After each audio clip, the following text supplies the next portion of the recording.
자, 이 아침에 공희준 정치 컨설턴트와 함께하겠습니다. 공희준 컨설턴트 나와 계시죠? 예, 안녕하세요. 자, 우리 저 공희준 컨설턴트는 유시민 전문가이면서 김어준 전문가이고 또 정청래 전문가입니다. 쌀이비 전문가. 가차내십니다. 그래요. 초선 때부터 쭉 정청래 대표를 지켜봐온 분인데, 자, 대통령이 연일 정청래 대표를 겨냥한 듯한 발언을 이어가고 있습니다. 선거 실패 발언도 있었고요, 공항 패싱도 있었고요. 여당은 뭐 그릇이 돼야 한다라는 말씀에 이어서 여당 지도부 책임론을 거듭 강조하고 있는데, 대통령의 뜻은 정청래 아웃인가요? 저는 아웃이라는 표현까지는 쓰고 싶지 않고요. 네. 대신에 이재명 대통령께서 그 정청래 대표에 대해서 실망감을 표시한 건 분명합니다. 아, 예. 분명하고 저는 이 대통령이 표출한 실망감은 크게 그 세 가지 일 때문에 비롯됐다고 봅니다. 세 가지. 예. 첫 번째는 이제 서울시장 선거, 네. 그리고 평택의 국회의원 재선거, 부산 북가 국회의원 보궐선거 세 곳 모두에서 패배했잖아요. 그렇습니다. 거기에 대한 실망감이죠. 그 대통령은 정청래 대표 체제 민주당이 후보들을 충분히 지원하지 않거나 또는 오히려 정청래 대표가 표 깎아먹는 일을 앞장선 데 대해서 저는 실망감을 표출했다고 봅니다. 아유, 그럼요. 예. 그거 정말 대통령이 당연히 화를 낼 일이긴 합니다. 왜냐하면 결국 선거 결과가 국정 동력과 직결돼 있기 때문이에요. 예. 일단은 그 당이 후보를 충분히 지원하지 않은 경우는요. 평택이죠. 그렇죠. 평택은 그 정청래 대표가 후원회장으로 이름만 걸어놓고 활동을 안 했습니다. 그렇습니다. 그 비유하자면은 후원회장은 후원회장인데 입헌 군주형 후원회장이었어요. 군림하되 후원은 하지 않는다. 예, 군림한테 후원하지 않는다. 예, 입헌 군주형 후원회장이었고요. 예. 그리고 이제 당이 특히 이제 무엇보다도 정청래 대표가 앞장서서 표를 깎아먹는 행동을 한 경우는 부산이었지 않습니까? 부산, 네. 예. 왜냐하면 가가지고 갑자기 오빠 발언하는 바람에 국갑에서. 네, 더구나 하정우 후보는 이제 선거 처음 해보는 거니까 어떻게 대청을 붙어가지고 했는데 가서 오빠 발언만 하지 않았어도 그래도 신승할 수도 있었는데 사실 그 오빠 발언 때문에 하정우 후보가 며칠 동안 이제 거의 선거가 마비됐습니다. 두들겨 맞느라고요. 예. 그리고 이제 또 하나 이거는 뭐 정청래 대표 혼자 간 건 아니고요. 유시민 전 장관, 탁현민 전 청와대 선임 행정관까지 총출동해서 신발 퍼포먼스를 보여줬습니다. 신발 퍼포먼스, 그렇죠. 발바닥 뜨는 거. 예. 그러니까 그 신발 퍼포먼스까지 정청래 대표가 이제 눈치 없이 가담했기 때문에. 그러니까 차라리 이제 정청래 대표가 일관되게 부산 선거와 서울시장 선거에까지도 입헌 군주형 당대표로 남아있어야 되는데 거기선 또 적극적으로 또 관여했어. 입헌 군주형이 아니고. 그러니까 정말 이렇게 왔다 갔다 했는데 그리고 이제 두 번째 실망감은 정청래 대표가 책임지지 않는 태도잖아요. 예. 거기에 대해서 이재명 대통령이 굉장히 좀 실망을 하셨던 것 같습니다. 그러니까 이제 승리했다, 성공했다 이 시기니까. 예. 그렇다 보니까 이제 오죽했으면은 대통령께서 여당은 신념의 언어가 아니고 책임의 언어, 그렇죠. 책임의 언어를 말해야 된다고 말씀하셨겠어요. 책임. 네. 예. 그러니까 이 책임지지 않는다는 점에서는요. 정청래 대표 체제의 민주당이 장동혁 대표 체제의 국민의힘과 큰 차이가 현재 없어 보여요. 네. 그게 가장 큰 문제거든요. 두 당의 차별성이 철저히 사라졌습니다. 네. 그러니까 국민들은 정책의 차이, 이념의 차이, 노선의 차이도 보지만은요. 가장 중요한 게 이른바 태도, 애티튜드의 차이입니다. 그런데 양당 대표가 애티튜드에서 차이가 없어요. 책임지지 않고 버틴다는 태도의 측면에서는요. 정청래 대표와 장동혁 대표가 피장파장, 피차 일반 50보 100보도 아니고 50보 50보입니다. 네, 50보 50보가 됐기 때문에 정부에서 여기에서 좀 약간 좀 의아한 부분이 있는데 장동혁 대표는 이른바 극우 기독교잖아요. 극우. 네. 극우 개신교도인데 기독교도인데 그러다 보니까 그분이 이제 실패를 인정하지 않습니다. 네. 단지 실현이라고 생각하며 버팁니다. 네. 저는 그런 의미에서 정청래 대표께서도 예. 지금 상황이 예. 실패가 아니고 실현이다. 이렇게 규정하고 있지 않은지 궁금해요. 그렇기 때문에 보통은 이게 실패가 아니고 실현이라고 생각하면은요. 예. 무조건 이 악물고 버티게 돼 있습니다. 그렇죠. 이 예. 악물고 뭐 책임 같은 거 필요 없습니다. 네. 근데 저는 이 부분 말씀드리고 싶어요. 어떤 부분이냐면은요. 실패를 정직하게 인정해야만이 변화도 할 수 있고 혁신도 할 수 있습니다. 네, 맞습니다. 예. 네, 실패를 인정하지 않는데 어떻게 거기에 발전이 있고 성공이 있고 진보가 있겠습니까? 네. 그러니까 지금 대통령께서는 분명히 선거 실패로 명확하게 인정을 하셨습니다. 인정을 하셨는데 만약에 이제 그리고 대통령 국민 앞에서 고개를 조아렸어요. 네, 그렇죠. 우리가 이제 잘못했다고. 네, 그렇죠. 이제 대통령에 대한 경고라고 이재명 정부에 대한 경고라고 민주당에 대한 경고라고 확실히 말씀을 하셨는데 네. 문제는 그 정청래 대표가 지금처럼 그러니까 저는 대통령께서 단지 이제 정청래 대표 혼자 버티는 것만 걱정하는 게 아니라 민주당이 실패를 인정하지 않는 경직되고 교조적인 정당이 될까봐 그걸 걱정하시는 것 같아요. 아유, 네. 정말 참. 당이 경직되고 교조적인 당이 될까봐 걱정하시는 것 같고. 예. 그리고 이제 사실은 이제 진짜 중요한 거는 세 번째 실망감입니다. 네. 왜냐하면 지금 정청래 대표와 그 주변 사람들이요. 네. 이재명 정부 수뇌부를 노골적으로 공격하고 있습니다. 네. 그 대표적인 공격 대상이 김민석 국무총리와 정성호 법무부 장관이잖아요. 그렇습니다. 예. 그러니까 이제 제가 여기서 감히 이제 그 현직 목사진 이사장님 앞에서 제가 감히 이제 성경적 표현을 빌리자면은 뭐 어떻습니까? 예. 저기 그 김민석 국무총리와 정성호 장관은 이재명 대통령께서 직접 기름을 부은 사람들입니다. 기름 부은 사람들이잖아요. 네.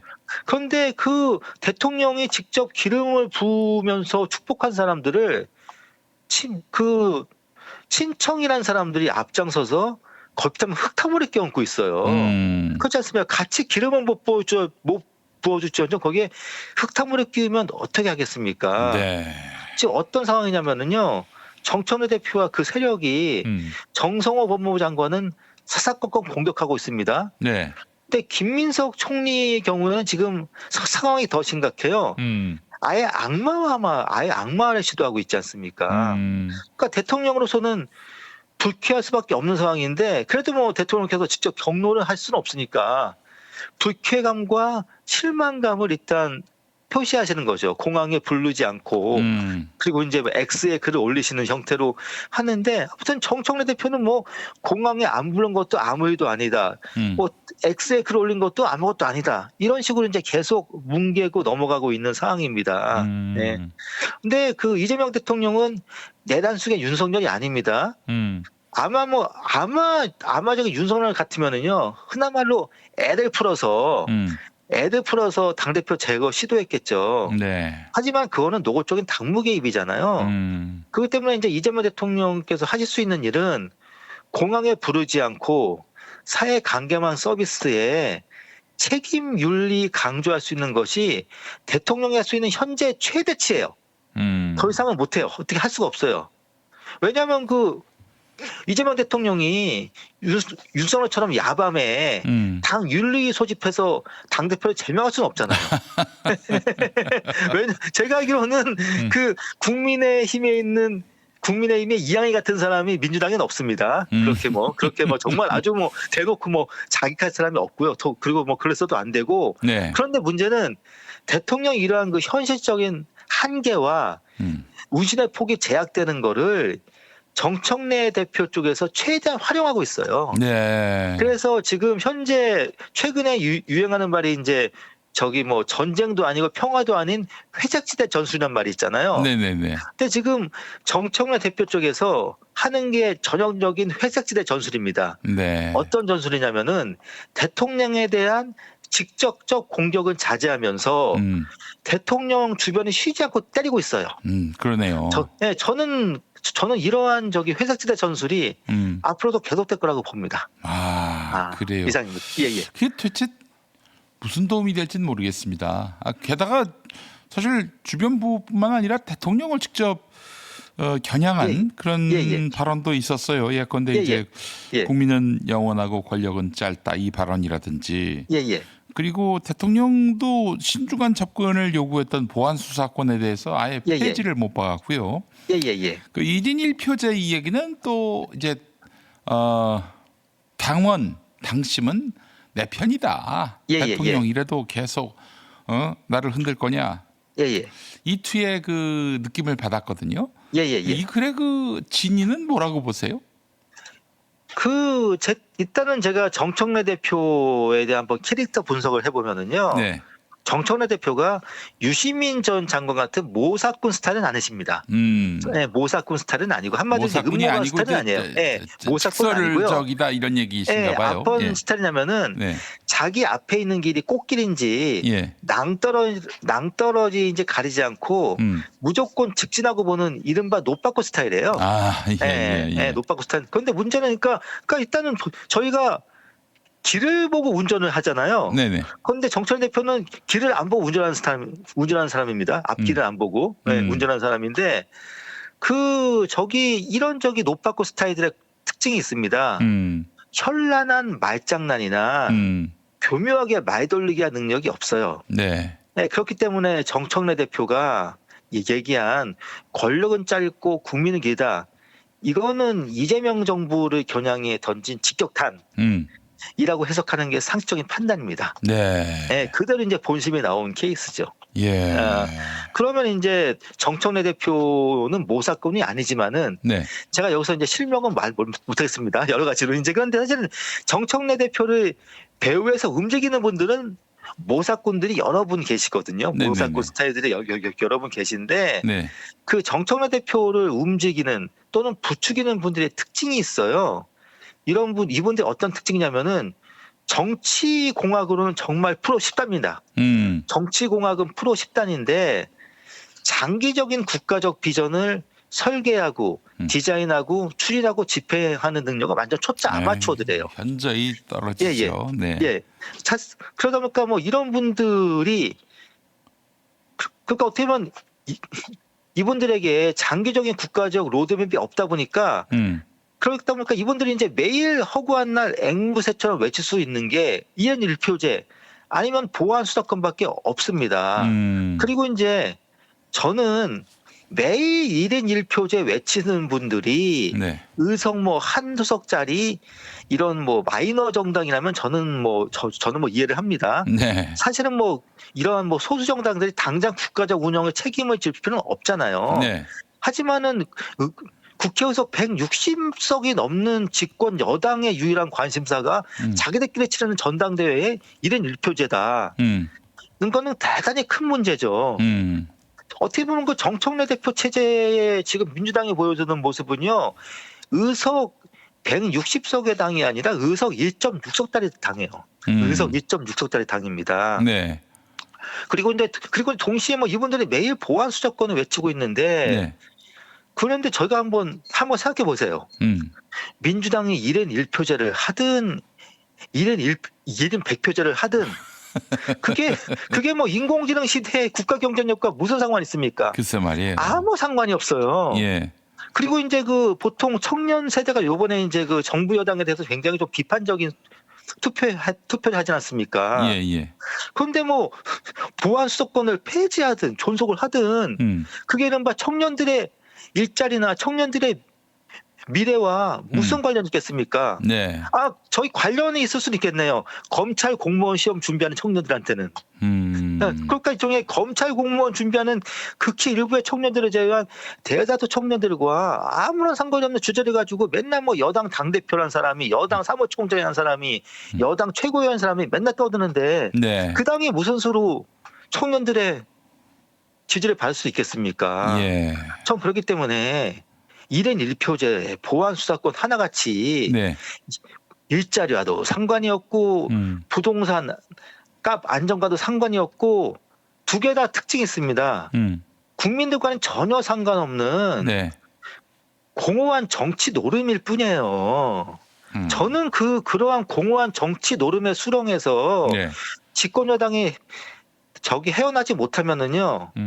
제가 이거는 좀 뭐 아주 제가 중립적 입장에서 전망해드리면은 인원의 총선 그리고 다음번 대통령 선거 아주 어두워집니다. 아유, 그러면 안 되죠. 제가 그거는 벌써 언제 봤냐? 예. 열린 우리당 시절에 봤지 않습니까? 네. 저는 지금도 기억해요. 예. 열린 우리당 시절에 허구한 날 붙잡고 떠든 게 뭐였냐면은 진성당원제였어요. 네. 진성당원제. 그리고 이제 열린 우리당이 허구한 날 맨날 자꾸 떠들었던 이른바 진성당원제를 하지마 했던 논쟁을 주도했던 사람이 초선 의원들인데 이른바 108번뇌들인데 108번뇌들. 그 108번뇌의 핵심 번뇌가 다름 아닌 정청래 번뇌였습니다. 청래 번뇌. 108번뇌라면 이제 초선이 108명이었다 그런 그렇죠. 얘기죠. 네. 그런데 그 사람들이 보면은 국민의 시적 상관은 전혀 관계없는 주제로 매일 떠들었는데 그 대표적인 주제가 바로 진성당원제였어요. 아무튼 20년 전에 108번뇌의 중요한 번뇌였던 청래 번뇌가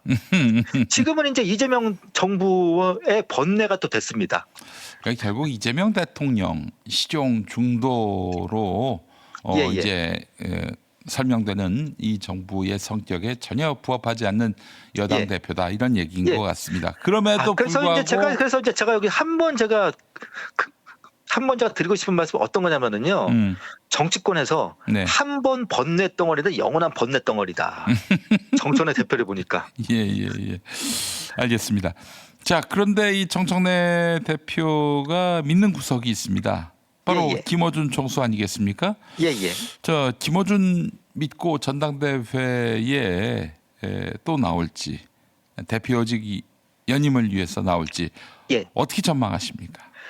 그 정청래 대표 입장에서 주사위는 이미 던져졌습니다. 주사위는 던져졌다. 예, 그러니까 이거 정청래 대표는 이미 욕심을 들키고만 상황이에요. 네, 그렇죠. 이미 욕심을 대통령에 들키고만 대한 상황이기 욕심, 네, 욕심이라는 표현이 어떨지 때문에 모르겠습니다만. 이제 설령 정 대표가 이제 전당대회 불출마를 선언한다고 하신들 다음번 공천이나 받을 수 있겠습니까? 예, 그러니까 지금 상태로는요 정청래 대표께서는 그대로 정계은퇴 각이에요.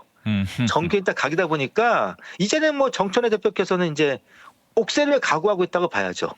옥새를 각오했기 때문에 그렇기 때문에 이제 저는 정청래 대표께서 이재명 정부를 향해서 감히가 자식 자폭공격을 감행해도 네. 전혀 지금 이상하지 않은 상황입니다. 한마디로 이제 청래카제인데 네. 근데 방금 이제 뭐 이사장님께서 지적해 주셨지만은요. 네. 김어준 딴지일보 총수의 입장은 좀 다릅니다. 정청래 대표와는요. 달라요. 예. 왜냐하면 정청래 대표가 당권을 추구한다면은 김어준 총수는 뭘 추구하고 있냐? 네. 이권을 추구합니다. 이권. 예. 한 사람은 당권, 한 사람은 이권인데, 근데 그 이권을 추구하려는 사람들에게 한 가지 불문율이 있습니다. 기본적으로 행동 수칙인데 어떤 거냐면은요. 살아있는 권력과는 절대로 척어지면 안 됩니다. 그럼요. 왜냐 한국사에서 이권은 대부분 관청의 인허가 사항과 관련이 있거든요. 인허가 사항이기 때문에 그 때문에 저는 이제 김어준 총수가 적절한 타임에 출구 전략을 모색할 것이라고 전망하고 있습니다. 출구 전략. 김어준은 출구 전략을 모색할 것이다. 네. 대신에 이제 우리가 절대 오해하지 말아야 될 것은요. 김어준 총수가 이거는 항복 선언이 아닙니다. 이건 항복 선언이 아니고요. 그럼요. 김어준 사전에 항복은 없어요. 예.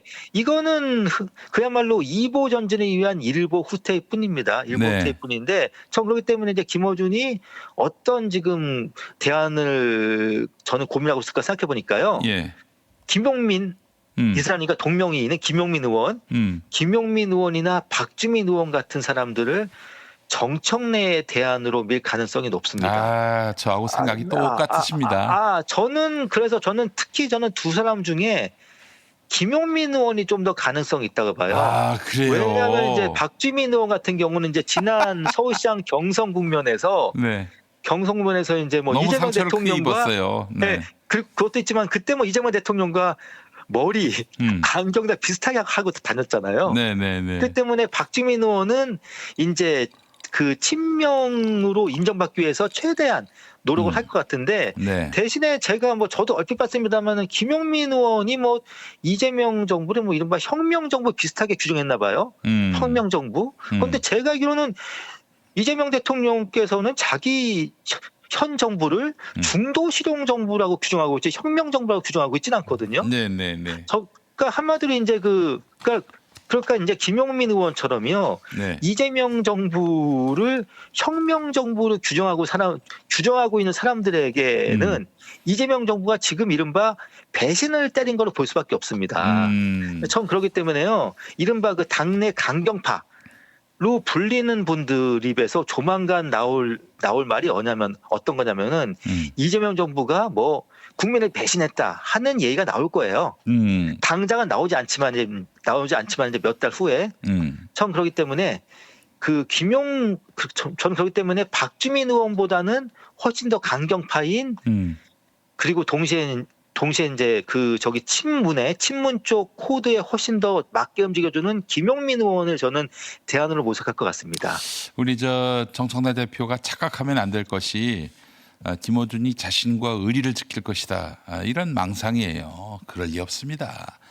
왜냐면은 없죠. 왜냐면 그 김어준 총수는 이권에 추구하는 사람인데 네. 이권에 추구하는 사람이 인허가권을 좌우하고 있는 정부와 현 정부와 왜 뭐 척을 하겠습니까? 그럴 리 없어요. 예. 제가 어젯밤에 그렇지 않아도 SNS에다 그렇게 썼습니다.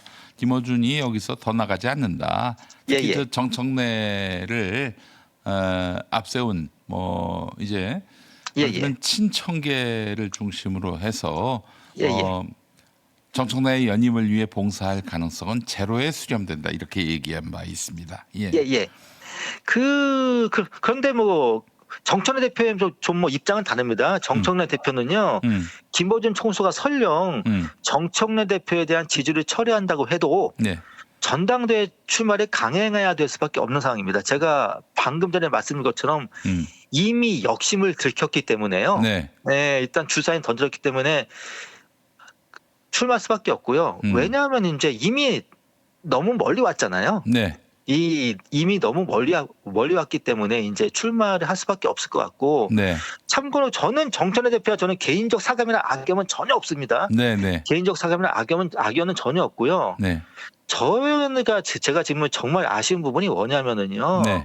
정청래 대표의 사실은 정청래 대표는 이제는 거대 여당의 당 대표입니다. 국정 운영이 성공적이고 안정적인 국정 운영의 한 축이에요. 근데 그런데 하시는 거 보면은 지금부터 20년도 훨씬 넘게 전에 서프라이즈에서 쌀입이라는 필명으로 글 올릴 때와 똑같아. 쌀입이 시절과 지금 전혀 관련 없어요. 필명이죠, 쌀입이. 쌀입이었는데 그러니까 어떻게 보면 그 여당 대표에게는요 어떤 게 요구되냐면은 최소한의 절제력과 기본적인 사리 분별이 있어야 되는데 그런데 뭐 그 당대표 정청래가 아니라 논객 쌀입이를 활동하는 상황이다 보니까 그러한 절제력과 사리 분별이 완전히 망각하신 것 같아요. 그런데 제가 여기서 이제 제가 좀 말이 길었습니다만 제가 여기서 정청래 대표께 좀 드리고 싶은 말씀이 있습니다. 동시에 이거는 이 방송을 청취하시는 분들께서 좀 들어주셨으면 하는 건데요. 정치와 운동의 결정적 차이가 있습니다. 운동은 가속 페달만 무조건 밟으면 돼요. 하지만 정치는 가속 페달과 브레이크를 때에 맞춰서 교대를 밟아줘야 됩니다. 그런데 정청래 대표께서는요. 브레이크를 밟는 법을 배우지 않고 정치권에 들어오셨어요. 그러니까 브레이크를 밟는 법을 배우지 못한 사람이 여당의 대표, 그것도 이제 아주 중요한 국가적 상황에서 대한민국을 이제 관리하고 운영해야 하는 이재명 정부의 여당 대표가 됐다는 거는요. 크게는 한국 정치의 비극이고 작게는 정청래 대표 개인의 불행입니다. 저는 그렇게 생각하고 저는 뭐 오늘 결론적으로 그런 말씀 드리고 싶습니다.